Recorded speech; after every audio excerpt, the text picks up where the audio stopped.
자, 오늘 그 출애굽기 17장은 크게 두 덩어리로 구분되어 있어요. 앞에 7절까지는 무리바에서 물이 없어 다투는 사건이 등장을 하고, 이제 8절서부터 마지막 절까지는 그 유명한 모세가 산에 올라가서 뭐 하죠? 기도하는 사건이에요. 그래서 오늘 이 기도회를 맞는 밤과 이 내용이 굉장히 아주 적절하게 일치합니다. 그런데 이 둘은 사실 따로 떼어서 설교할 수 있는 내용이 아니에요. 일관되게 하나님께서 이 속에 담아놓은 의도가 관통하고 있는 사실상 하나의 이야기입니다. 근데 내용은 마치 두 덩어리로 이렇게 구성되어 있는 것처럼 엮어져 있다 뿐이죠. 그러나 오늘 우선 전반부를 한번 들어가 보면서 시간이 허락하면 이제 마무리까지 하도록 그렇게 하겠습니다. 우선 1절을 좀 볼까요? 1절.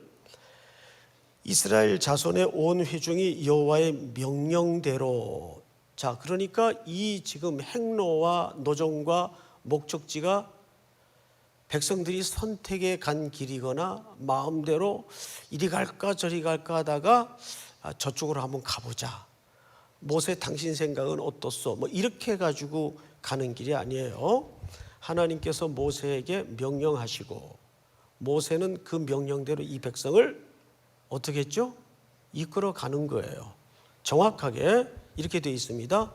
온 회중이 여호와의 명령대로 신 광야에서 떠나 그 노정대로 행하여 어디에 장막을 쳐요? 르비딤에 장막을 칩니다. 자, 그렇다면 이 르비딤이라는 오늘 우리가 만나는 그 중요한 물이 없어 갈등이 벌어진 현장은 누가 이끄신 목적지입니까? 하나님이 이끄신 목적지예요. 근데 거기 뭐가 없어요?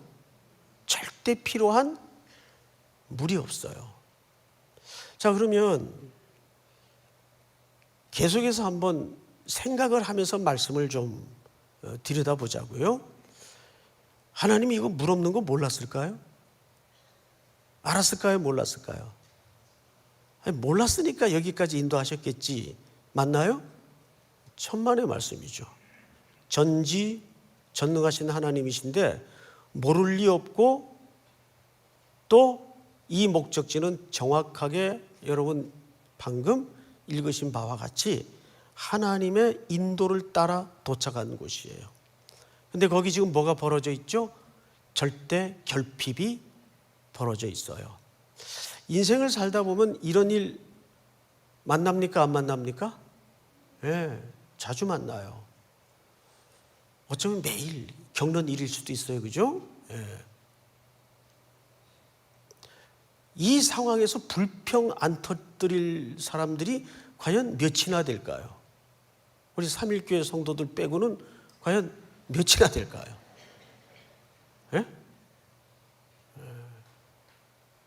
저도 불평할 것 같은데요. 제 한 몸 같으면 참지만, 여기 우리 성도들이 몇 명인데 나 따라 다 나왔는데 제가 모세라고 치자면 예를 들어서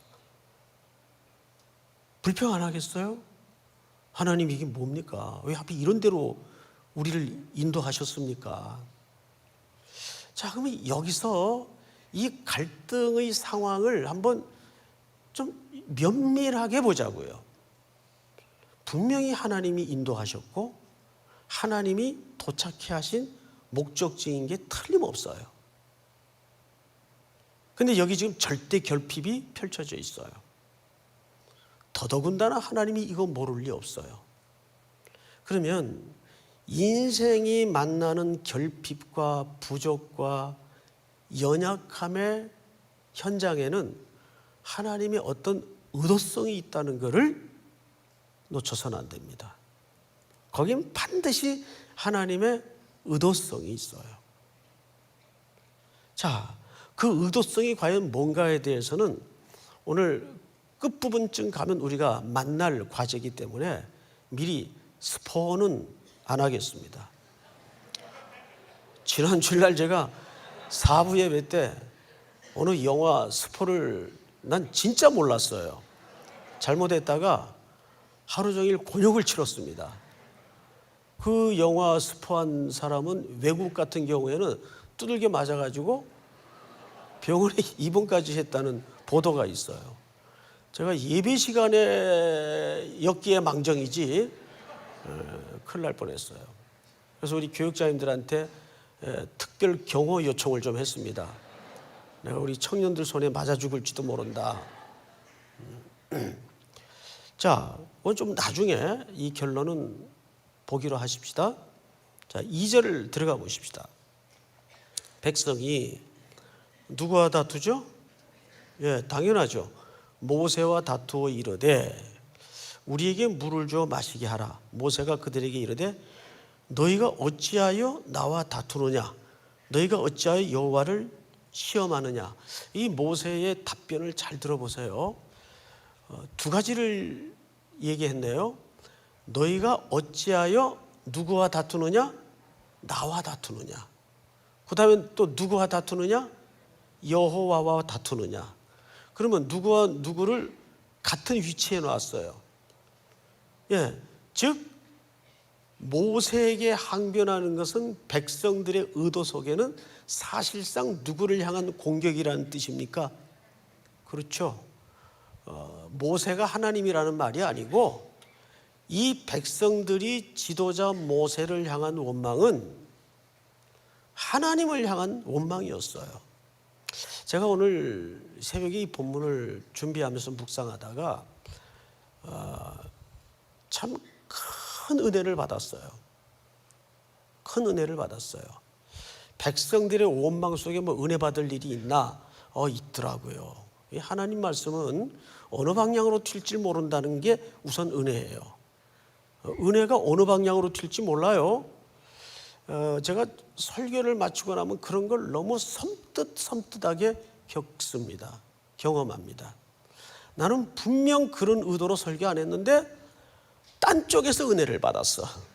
전혀 그 설교의 핀트와는 안 맞는 전혀 다른 쪽에서 은혜를 받고 그런 간증을 한두 번 듣는 게 아니에요.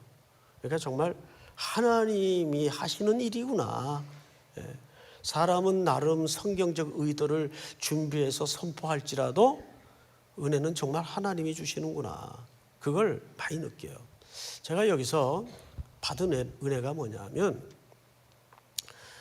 목회자의 역할이 뭔가에 대해서 은혜를 많이 받았어요.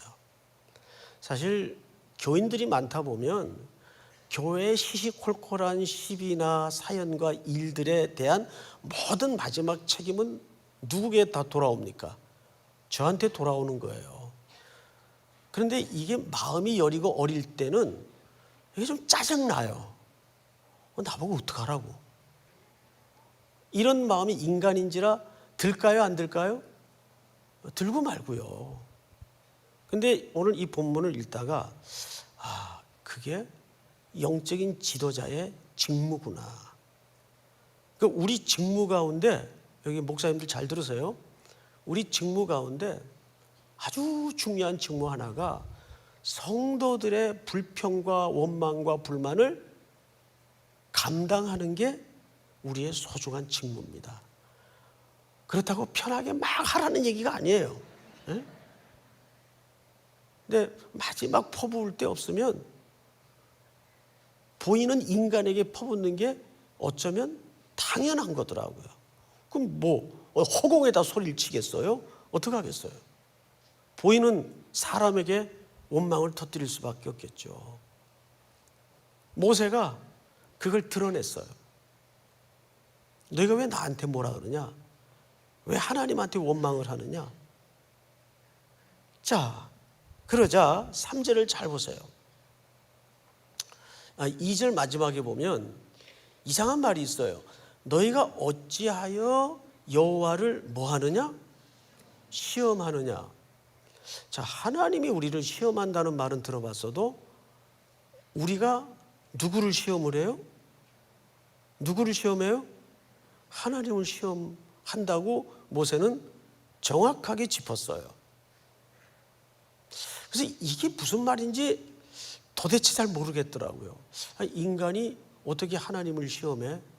자, 게다가 지금 이 백성들의 상태를 좀 조밀하게 설명을 드릴 텐데, 자, 이들은 지금 애굽에서부터 400년의 노예 사슬을 끊어내고 모세를 필두로 홍해를 가르고 건너서 광야에 툭 던져져 어쨌든 이 무리바에 오는 시간까지 많은 사연과 사건들을 겪으면서 누구를 경험했나요?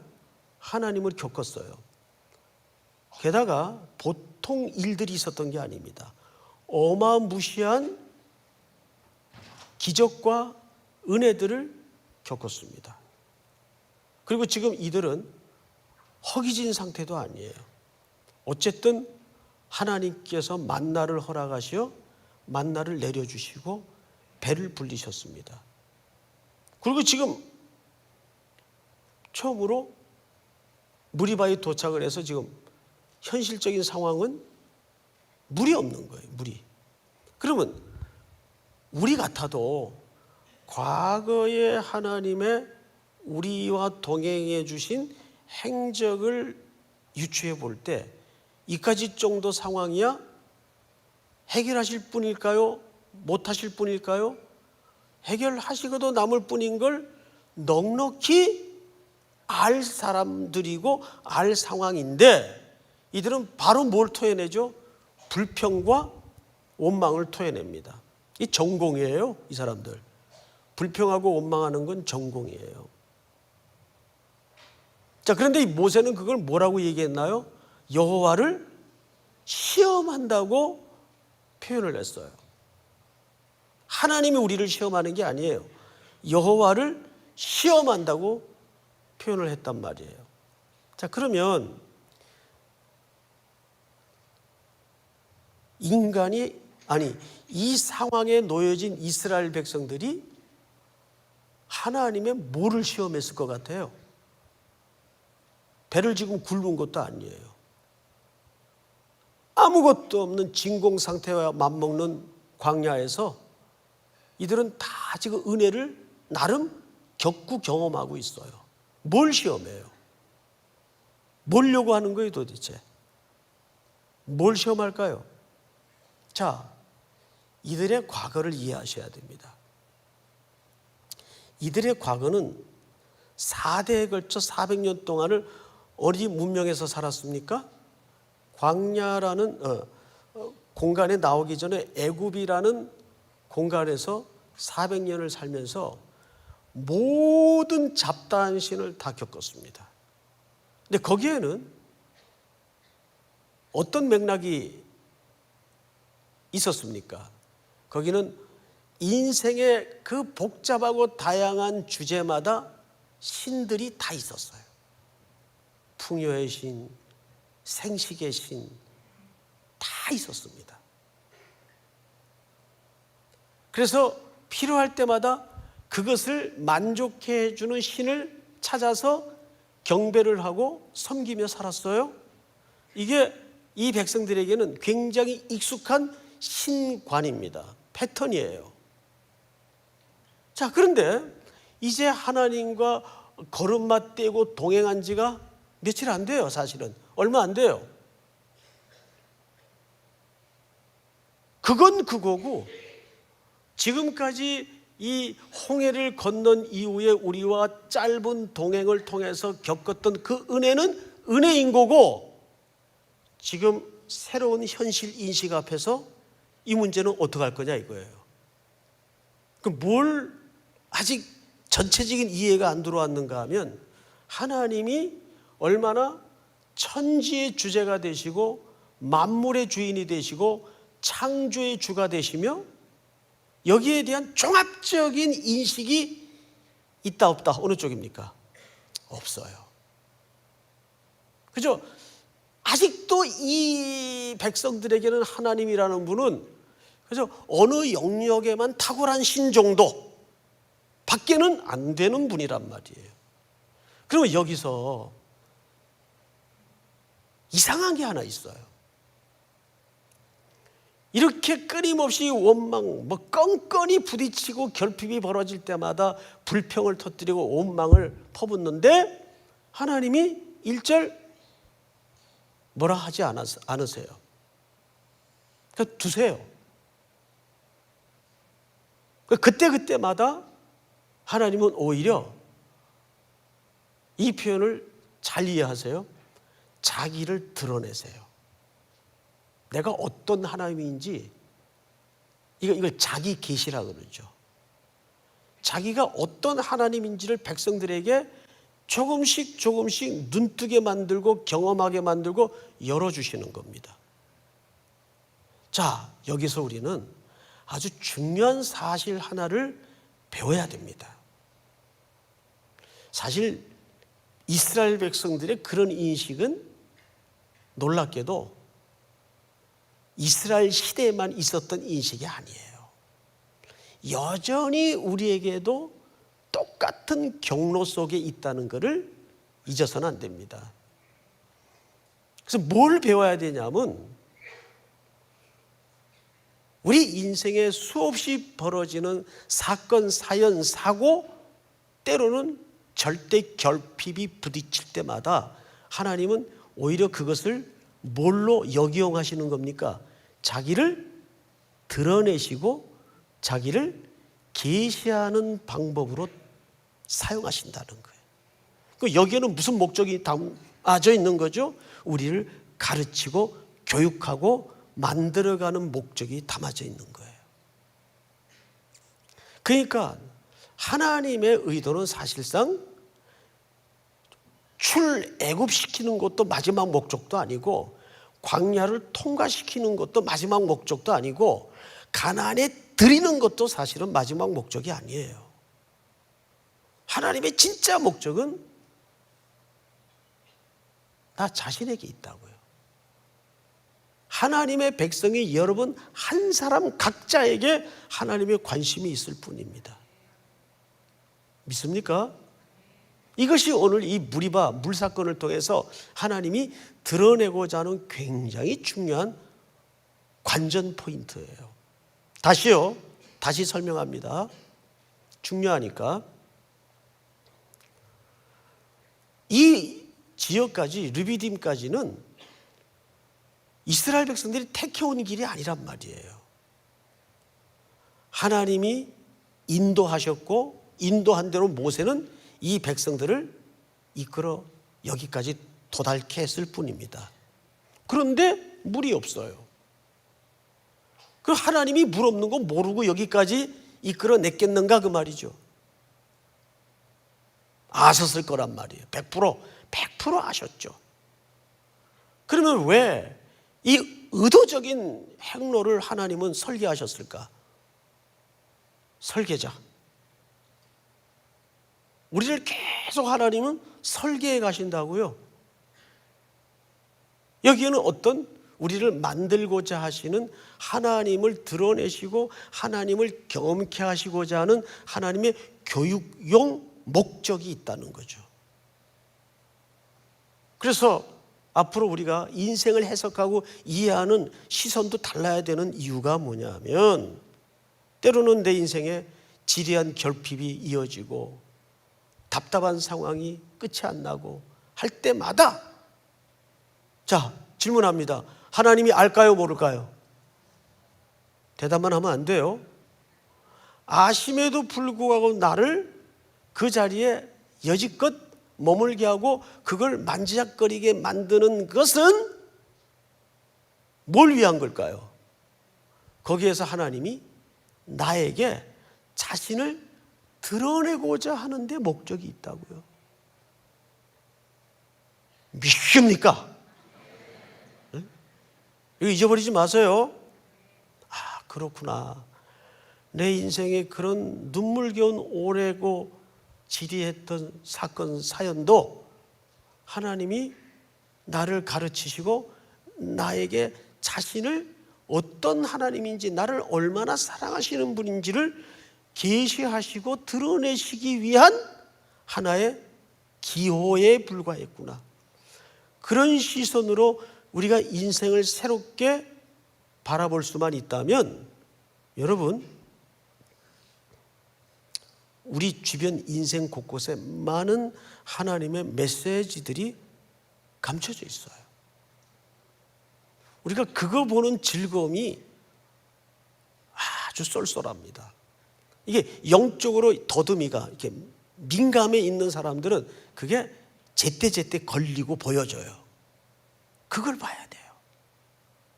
그러기 위해서는 기도에 집중하고 성경을 읽는 꾸준한 습관을 가져야 돼요. 그래서 영적으로 민감해 있을 때 그게 잘 드러나게 돼 있습니다. 믿습니까? 자, 성경을 마저 또 보십시다. 그래서 여기 여호와를 시험하느냐 하는 것은 이런 뜻입니다. 결국은 하나님이 우리에게 뭐 하시는 거예요? 시험 받으시는 거예요.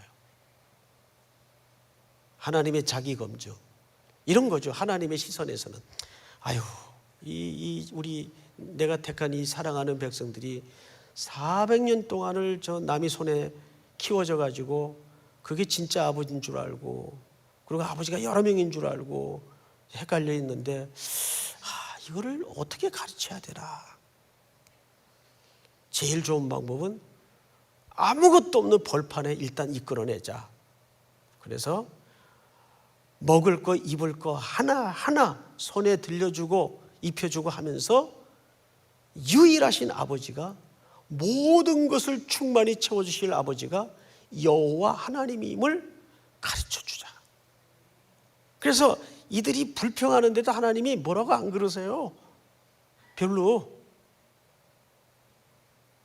게다가 여기에 아주 결정적으로 하나님께서 장치를 하나 숨겨놓습니다.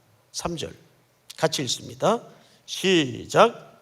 거기서 백성이 오늘날로 물을 찾으니 그들이 모세에 대하여 원망하여 이르되 당신이 어찌하여 우리를 애굽에서 인도해 내어서 우리와 우리 자녀와 우리 가축이 목말라 죽게 하느냐. 앞을 보세요.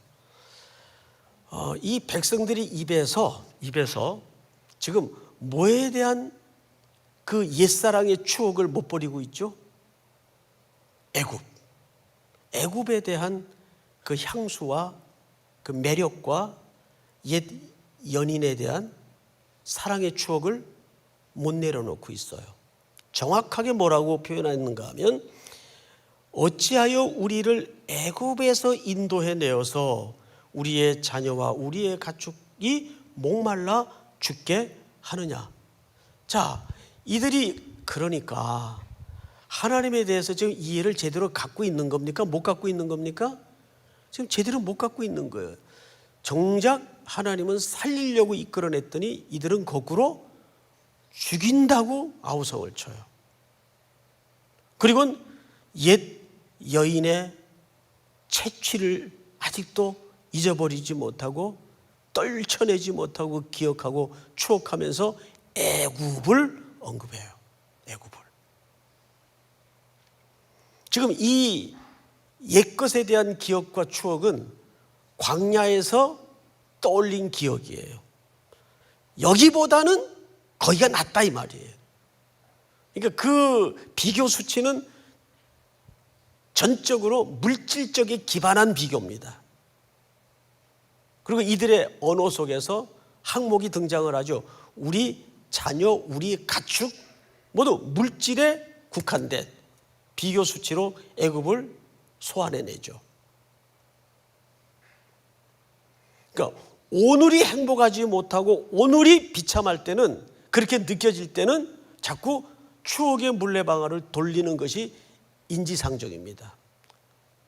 과거가 화려했던 사람, 오늘이 가난한 사람들은 왕년에라는 표현을 쓰죠. 야, 그래도 내가 왕년에 잘 나갔는데, 이런 표현을 쓰는 사람들의 100%는 오늘이 아니라는 얘기거든요. 애굽을 소환해내요. 자, 이에 대해서 하나님이 이제 이들에게 넣어주고 새롭게 만들고 가르치고자 하는 초점은 그 기억을 걷어내고 하나님이 얼마나 충만한 분이시며 만족한 분이시며 전부이시며 그분이 대답인지를 이 아무것도 없는 벌판에서 가르치고자 하는 거예요. 이것이 물사건이에요. 자, 4절을 볼까요? 모세가 여호와께 부르짖어 이르되 내가 이 백성에게 어떻게 하리이까? 그들이 조금 있으면 내게 돌을 던지겠나이다. 여호와께서 모세에게 이르시되 백성 앞을 지나서 이스라엘 장로들을 데리고 나일강을 치던 네 지팡이를 손에 잡고 가라. 자, 앞을 보세요. 무엇을 치던 지팡이? 다시요. 무엇을 치던 지팡이입니까? 나일강이에요. 나일강의 그 지팡이로 쳤더니 물이 어떻게 됐어요? 예, 피가 됐어요. 그건 사실상 심판을 얘기하는 거예요. 그러니까 이 지팡이, 하나님께서 지금 지시한 모세의 손에 들려진 그 지팡이는 백성과 모세에게 무슨 기억을 떠올리게 하냐 하면 심판의 기억, 나일강이 피로 물들었던 그 심판을 상징하는 기억을 소환해내게 하는 거예요. 이유가 있어요. 특별히 나일강을 언급한 이유가 있어요. 나일강은 애굽의 젖줄기입니다. 애굽의 모든 신들이 그 나일강에서부터 일어나고 출발합니다. 그걸 하나님께서 모세로 하여금 지팡이로 쳐 피가 되게 하잖아요. 자, 왜 그 나일강을 치던 지팡이를 손에 잡으라고 했을까? 이유가 이제 등장하는데 5절을 보십시다. 여호와께서 모세에게 이르시되 백성 앞을 지나서 이스라엘 장로들을 데리고 나일강을 치던 네 지팡이를 손에 잡고 가라. 내가 호렙산에 있는 그 반석 위 거기서 네 앞에 서리니 너는 그 반석을 어떻게 하라? 치라 그랬어요. 그 반석을 치라. 여기 치라는 이 히브리 말은 심판, 죽음 그 뜻이에요. 심판, 죽음. 여러분, 이 치라는 이 히브리 말은 성경에 굉장히 중요한 주제가 됩니다. 자, 우리 성경을 한 군데 읽겠는데 고린도전서를 좀 띄워주세요. 고린도전서. 형제들아, 나는 너희가 알지 못하기를 원하지 아니하노니 우리 조상들이 다 구름 아래 있고 바다 가운데로 지나며 시작. 모세에게 속하여 다 구름과 바다에서 세례를 받고 다 같은 신령한 음식을 먹으며 시작. 다 같은 신령한 음료를 마셨으니 이는 그들을 따르는 신령한 반석으로부터 마셨음에 그 반석은 곧 그리스도시라. 예, 그 앞으로 좀 돌려주세요. 여기 보니까 바울의 설교 속에 고린도 교회에 보내는 편지 가운데 이 사건을 이렇게 해석을 해놨어요. 다 같은 신령한 음료를 마셨으니 물이죠. 이는 그들을 따르는 신령한 뭐예요? 반석으로부터 마셨음에 그 반석은 곧 누구라? 근데 지금 하나님은 손에 든 지팡이를 잡고 그 반석을 어떻게 하라 그랬어요? 치라 그랬어요. 치라.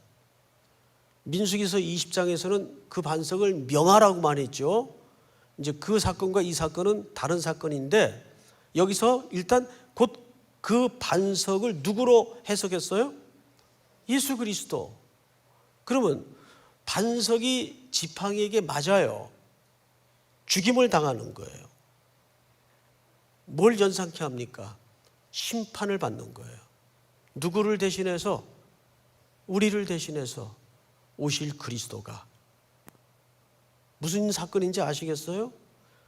그래서 이 모세의 손에 들려진 지팡이로 반석을 치도록 하는 것은 이 백성들을 영원히 목마르지 않게 살리기 위해서 무슨 사건을 설명하고자 예표한 겁니까? 십자가의 사건을 예표한 그림이에요. 믿습니까? 이것이 하나님이 우리에게 자기를 드러내시는 계시적 사건입니다. 내가 너희를 얼마나 사랑하는지 아느냐? 근데 이것은 중복된 예표였어요. 이미 이들이 홍해를 출발할 때 누구의 죽음을 전제로 출발했나요? 어린 양. 피 흘림을 당한 어린 양의 피가 문설주에 바름으로써 그 피의 공로로 밤을 지나고 심판을 면하고 홍해를 건너게 됩니다. 그리고 오늘 이 사건은 이중적으로 보여주는 십자가를 예표하는 모세를 통한 메시지였어요. 자, 성경을 또 볼까요? 6절을 잘 보세요. 내가 호렙산에 있는데 그 반석 위 거기서 네 앞에 서리니 너는 그 반석을 치라. 그것에서 뭐가 나오리니? 물이 나오리니. 물이 나오리니. 우리 요한복음 7장을 좀 띄워주실까요? 요한복음 7장. 명절 끝날 곧 큰 날에 예수께서 서서 외쳐 이르시되 누구든지 목마르거든 누구에게로 와서 마시라. 자, 이거 누가 하신 말씀이에요? 예수 그리스도가. 아까 예수 그리스도를 뭘로 묘사했었죠? 반석.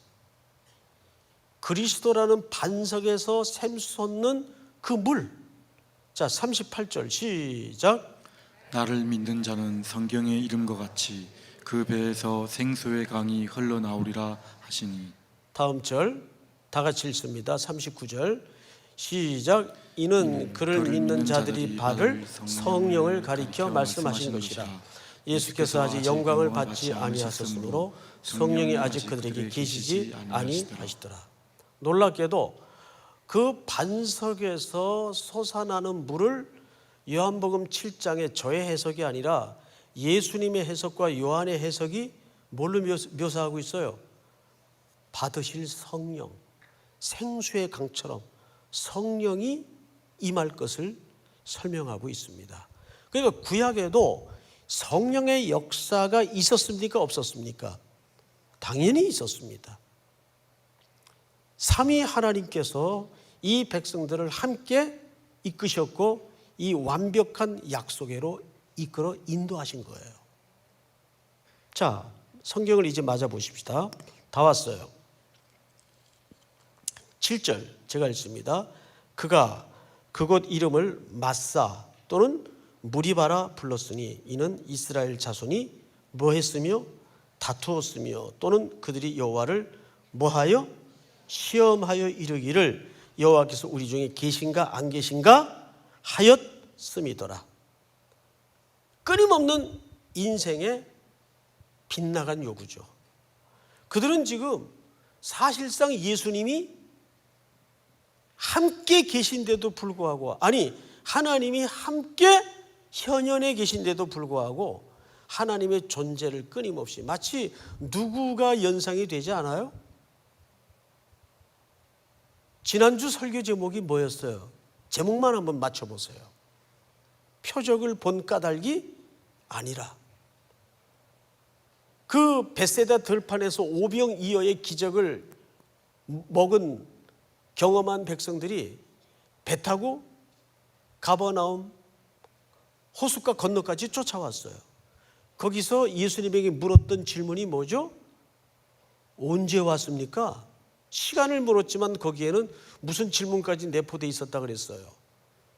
방법까지 사실상 물은 거예요. 그러니까 이들이 예수님의 신적인 존재와 하나님의 아들이심에 대해서 아직 잘 몰랐어요. 그러자 예수님께서 그들의 속내를 정확히 간파하시고 하신 말씀 중에 하나가 너희가 나를 쫓아온 까닭은 표적을 본 까닭이 아니라 떡을 먹고 배부른 까닭이다.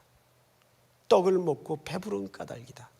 그 말은 표적이라는 것은 예수님의 자기의 죽으심을 계속 표지판처럼 설명하는 내용이었는데 그 들판에서 어린아이 한 끼씩 양분의 도시락으로 절대 불가능한 상황 속에서 떡을 먹이신 것은 자신이 하늘에서 온 생명의 떡임을 예표한 그림이었는데 그걸 못 알아들었다고요. 누구까지도?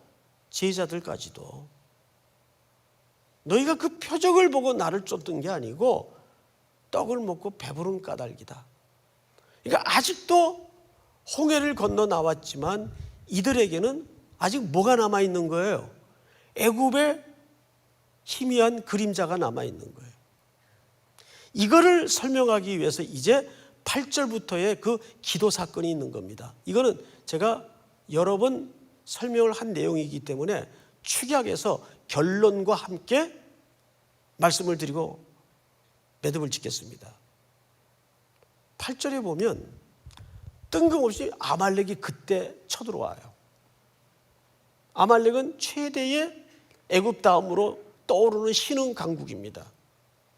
잘 무장된 잘 훈련된 군대입니다. 비해서 이스라엘 백성들은 오합지졸도 안 되는 전직 4대에 걸친 노예 출신들이에요. 더군다나 그 당시에 애굽은 홍모를 반란과 위험을 고려해서 히브리 노예들에게만 철기 문명을 경험시키지 않았습니다. 무기라고는 구경해 본 적이 없어요. 앞에 지도자 몇 명 외에는 무기라고는 갖춘 사람들이 아닙니다. 근데 이상하게 여호와께서 이 전쟁을 밀어붙여요. 싸워라. 더구나 이들을 이끌어낸 모세는 전쟁을 지휘할 수 있는 상황이 아닙니다. 이게 모세가 누구한테 덤탱이를 씌우냐 하면 여호수아한테 덤탱이를 씌워요. 네가 해라. 네가 가라. 이렇게 된 거예요. 그리고 모세는 아시는 것처럼 산에 올라가서 뭐 하고 있었죠? 두 손을 들었다고 돼 있어요. 성경엔 기도했다는 말은 없지만 구약에 두 손을 들었다는 말은 기도했다는 뜻입니다. 그리고 이제 산 아래서는 여호수아가 이스라엘 오합지졸을 데리고 아말렉과 어쨌든 싸워야 돼요. 말이 안 되는 전쟁이에요. 이거는 계란으로 바위치는 비유도 가당치 않는 상황입니다. 잘 무장된 절대 강력한 군대를 보유한 아말렉과 이건 답이 없는 전쟁이에요. 이게 모세는 손을 들고 있습니다. 그 노인네가 손을 언제까지 들고 있겠어요? 피곤하니까 내려요. 자연히 내려오겠죠. 그러는 가운데 전쟁의 신기한 현상 하나를 아론과 훌이 발견을 해요. 어라? 이 전쟁 이상하다. 뭐가 이상했는가 하면 이게 말이 안 되는 전쟁인데 어쨌든 간에 모세가 손을 들고 기도하고 있으면 이스라엘 백성들이 막 이기는 거예요. 뭐 아말렉 지니들끼리 약간 눈을 파든지 뭐 해가지고 너무 좀 험했나요 표현이? 지들끼리 막 치고받고 어쨌든 이스라엘이 이기는 거예요. 그런데 피곤해서 손을 내리면 이스라엘이 여지없이 박살나기 시작하는 거예요. 아하, 이 전쟁이 현장에 승패가 있지 않구나. 이걸 아론과 훌이라는 두 참모가, 아론은 형이죠. 두 참모가 간파를 한 거예요. 공부도 10시간 앉아있다고 되는 게 아니에요. 원리를 깨달아야 돼요. 원리를. 예? 오래 앉아있는 애들 많아요. 왜 성적 안 나와요? 공부도 원리를 알아야 돼요. 원리를.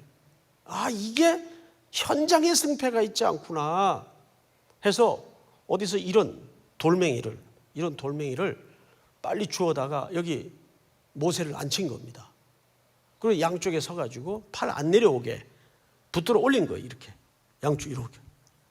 그러니까 힘 안 들고 손이 들려져 있겠죠. 그래서 이스라엘이 이겨서 잘 살았더라. 이게 이야기의 결론이 아니에요. 자, 성경을 보세요. 몇 절을 보시냐면 12절을 잘 보세요. 12절. 같이 한번 읽겠습니다. 시작. 모세의 팔이 피곤함에 그들이 돌을 가져다가 모세의 아래에 놓아 그가 그 위에 앉게 하고 아론과 훌이 한 사람은 이쪽에서 한 사람은 저쪽에서 모세의 손을 붙들어 올렸더니 그 손이 해가 지도록 내려오지 아니한지라. 잘 들으세요. 여호수아가 칼날로 아말렉과 그 백성을 쳐서 무찌르니라. 자, 앞을 보세요. 이 전쟁은 누구의 승리로 끝났나요? 예? 아니 뭐 대답하기 어려우세요? 다시, 이 전쟁은 누구의 승리로 끝났습니까? 이스라엘의 승리로 끝났죠. 그런데 다른 분이 이 전쟁을 안 끝내요. 몇 절을 보시냐 하면 16절을 보세요. 마지막 절이죠. 이르되 여호와께서 맹세하여 하시기를 여호와가 아말렉과 더불어 어떻게 싸우리라? 대대로 싸우시겠대요. 자, 앞을 이제 보십시다. 다 왔어요. 아니, 하나님은 원래 싸우는 거 좋아하시는가? 어쨌든 지금 이 현장에서 누구의 승리로 끝났죠? 이스라엘의 승리로 끝났습니다. 근데 전쟁이 끝난 게 아니에요. 하나님이 전쟁을 안 끝내세요. 어떻게 싸우시겠다고요? 대대로 싸우시겠대요. 대표적인 예가 사울이 왕이 되었을 때 첫 번째 임무가 뭡니까? 아말렉과 싸우는 거였어요. 그 전쟁에서 사울은 전쟁은 이겼지만 내용은 실패했죠. 그 정도로 집요하게 하나님이 이 아말렉을 물고 늘어져요. 여러분, 하나님은요 뒤끝 있어요. 굉장히 뒤끝 있어요. 한번 물으면 끝장을 봐요. 성경에 에서 밑보였다가 계속 성경 장마다 나와서 두들겨 맞습니다. 에서. 아말렉이 또한 대표적인 인물이에요. 자, 우리는 여기서 그 아말렉의 정체를 알아야 돼요. 아말렉이 뭘까? 자, 제가 질문을 하죠. 이 아말렉과의 전쟁은 홍해를 기준으로 홍해를 건너기 전의 전쟁입니까? 건넌 후의 전쟁입니까? 예? 건넌 후의 전쟁이에요. 그러면 홍해를 건넜다는 것은 무슨 말이죠? 고린도전서 10장을 다시 띄워주세요. 시작. 형제들아, 나는 너희가 알지 못하기를 원하지 아니하노니 우리 조상들이 다 구름과 바다 가운데로 지나며 모세에 속하여 다 구름과 바다에서 세례를 받고. 옳지. 구름과 바다에서 세례를 받았대요. 구름은 물이에요. 바다도 물이에요. 홍해를 지난 사건을 얘기하는 겁니다. 그러니까 구약에서는 그게 뭔 난리인지는 잘 몰랐는데 신약에서는 딱 한 줄로 논문식으로 썼어요. 그냥 그게 세례다. 그러니까 홍해를 건너야 구원을 받는 건 아니에요. 세례를 받아야 구원을 받는 건 아니에요. 구원받은 사람의 표가 세례를 받는 거죠. 그러면 어쨌든 세례를 받았다는 것은 신분상 누구가 됐다는 뜻입니까? 하나님의 자녀가 되고 구원을 받았다는 얘기가 되는 거예요. 자, 그런데 그 구원받은 백성에게 뭐가 부딪혀요? 결핍이 일어나고 부족함이 생기고 심지어는 아말렉이라는 강력한 대적과 전쟁도 벌여야 돼요. 구원받았는데 우리는 오랜 시간 동안 예수 믿으면 다 복받는다고 이해를 배워왔습니다. 복받는 경우도 있겠죠. 그러나 기독교는 궁극적으로 물량적이거나 물질적인 복을 약속하는 종교는 더더욱 아닙니다. 그건 종교죠, 종교. 내가 홍해를 건너서 하나님의 백성이 되어 저 가나안이라는 새로운 목적지를 향하는 순간 새로운 전쟁이 내 앞에 부딪힌다고요. 결핍이 발생하고 이 결핍을 통해서 하나님을 배워가는 작업이라는 건 이제 알았어요. 그런데 동시에 이 전쟁은 무슨 의미냐 이 말이에요. 전쟁은 특별히 오늘 여기는 아말렉으로 명시되어 있는데 이 아말렉은 도대체 나한테 뭐냐 이 말이에요. 구원받은 나에게 이 아말렉이라는 존재는 뭐냐 이 말이에요. 자, 우리 마지막으로 직접 이건 찾아야 되는데 신명기 25장을 열어보세요. 신명기 25장.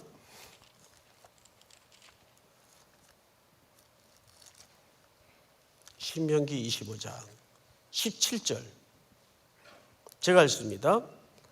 너희는 애굽에서 나오는 길에 아말렉이 네게 행한 일을 기억하라. 곧 그들이 너를 길에서 만나 네가 뭐 할 때 네 뒤에 떨어진 무슨 자들을, 자, 앞을 보실까요? 아말렉이 주로 하는 짓이 뭐예요? 내가 영적으로 공고하거나 피곤할 때, 또 한 케이스는 어떤 경우죠? 약해졌을 때, 네 뒤에 떨어진 약한 자들을 주로 몰고 쫓아가서 물고 시비를 거는 존재가 아말렉이에요. 즉 이 아말렉은 어떤 상대적인 대적이 아니라 내가 홍해를 건너 세례를 받고 하나님의 자녀가 되고 하나님의 백성이 되었지만 여전히 내 안에 남아있는 옛사람의 추억을, 향수를 떨쳐내지 못하는 육신의 그림자를 얘기하는 거예요. 있어요, 없어요? 그런 거 많죠. 오늘 이 밤에 우리는 두 가지 말씀을 붙들고 기도 제목을 좀 삼았으면 좋겠습니다. 첫째는 이 르비딤에 도착하여 무리바의 결핍의 물 사건을 통해서 우리는 누구를 배워야 됩니까? 하나님의 전지전능하심과 반석을 치라 명하실 때 예수 그리스도를 십자가에 내어주셔서 죽이시까지 나를 사랑하시고 그 궁극적인 완성을 약속하시는 하나님의 섬뜩한 사랑을 우리는 확인하게 됩니다. 그리고 여러분, 아말렉은 우리에게 또 어떤 존재예요? 구원받았지만 새로운 약속의 땅을 향해 걷는 노정 중에 있지만 여전히 내 안에 애굽을 추억하는 육의 그림자, 육신적인 것. 이게 몽땅 성경에서는 뭘로 등장하죠? 아말렉이에요. 어떤 상대적인 적의 개념이 아니라 내 안의 적을 얘기하는 거예요. 내 안의 적. 오늘 이 밤에 그 적을 검을 빼어들고 전쟁하라 그 말이에요. 하나님이 그거 명령하는 거예요. 그런데 그 전쟁 홀로 싸우도록 하시는 전쟁이 절대 아니라는 걸 잊지 마세요. 16절을 다시 보세요. 이렇게 되어 있습니다. 출애굽기 17장 16절 마지막으로 다시 한번 읽습니다. 다 같이 시작. 이르되 여호와께서 맹세하시기를 여호와가 아말렉과 더불어 대대로 싸우리라 하셨다 하였더라. 누가 싸워 주신다는 겁니까? 하나님이. 우리의 성화도 그런 의미에서 내가 인간적으로 애쓰고 하는 게 아니라 그 반속에서 터져나오는 성령에 붙들려 하나님이 그 성화를 이루어 가신다는 얘기예요. 뭘 걸고 약속하신 사랑이죠? 십자가를 걸고 약속하신 사랑이에요. 내가 너희를 반드시 그 완성의 자리까지 이끌어 갈 것이다. 믿습니까? 오늘 이 말씀 붙들고 다시 한번 또 한 주를, 또 복된 주일을 열망을 다해 사모하고 목말라고 기다리는 은혜가 있기를 주의 이름으로 축복합니다. 우리 찬양 하나 하십시다. 내가 주인 삼은 모든 것 내려놓고.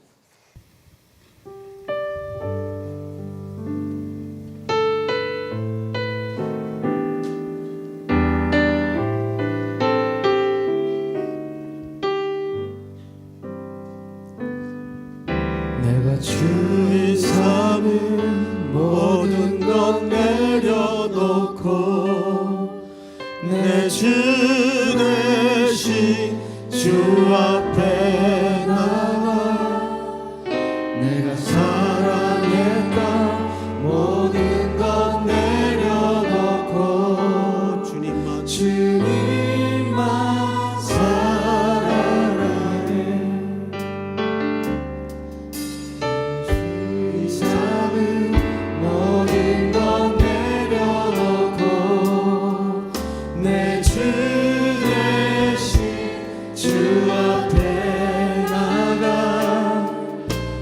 사랑했던 모든 것 내려놓고 주님만 사랑해.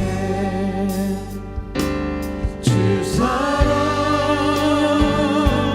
거친 풍랑에도 깊은 바다처럼 나를 잠잠케 해. 주 사랑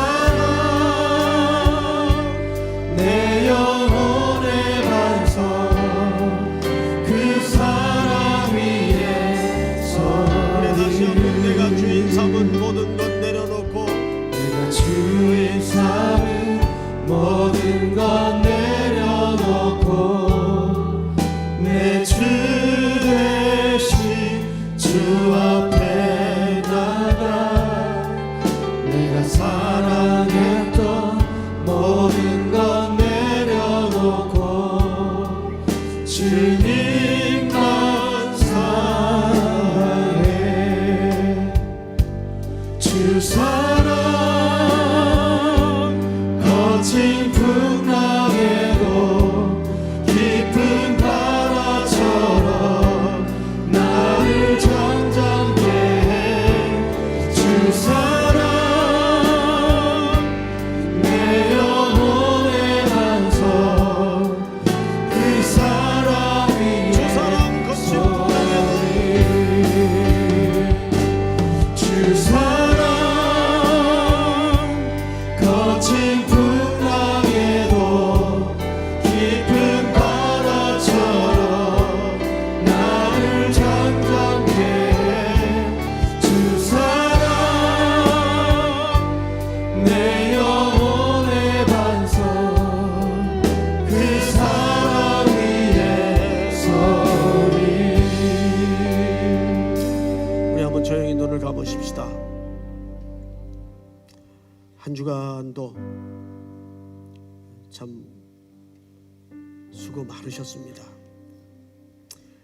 또 여러분들의 영혼의 기억이 이곳을 허기진 마음으로 찾게 만들었습니다. 왜일까요? 여러분들이 복되기 때문입니다. 누구나 이 땅의 순례자로 걸어가면서 결핍을 만나고 허기를 직면하고 절망을 경험하게 되죠. 그때 하나님의 백성과 세상 사람들의 굵은 차이는 우리는 답을 갖고 계시는 하나님 앞에 허기져 나온다는 것입니다. 그것이 가장 큰 복입니다. 그 속에서 주님의 드러내심을 배우게 하시고 주님의 사랑을 만지고 느끼고 경험할 수 있는 은혜를 오늘 이 밤에도 부어 주시옵소서. 여전히 내 안에 아말렉이 있습니다. 애굽의 그림자가 있습니다. 옛사랑의 그림자가 있습니다. 말씀의 검을 빼어들고 진멸하게 하여 주시옵소서. 그러나 내 힘만 의지할 터면 패할 수밖에 없습니다. 여호와께서 대대로 싸워주신다고 약속하신 그 약속 붙들고 오늘도 부르짖기를 원합니다. 여러분들이 가지고 나온 모든 사연과 사정을 붙들고 주여 한번 부른 다음에 통성으로 다 같이 기도합니다. 주여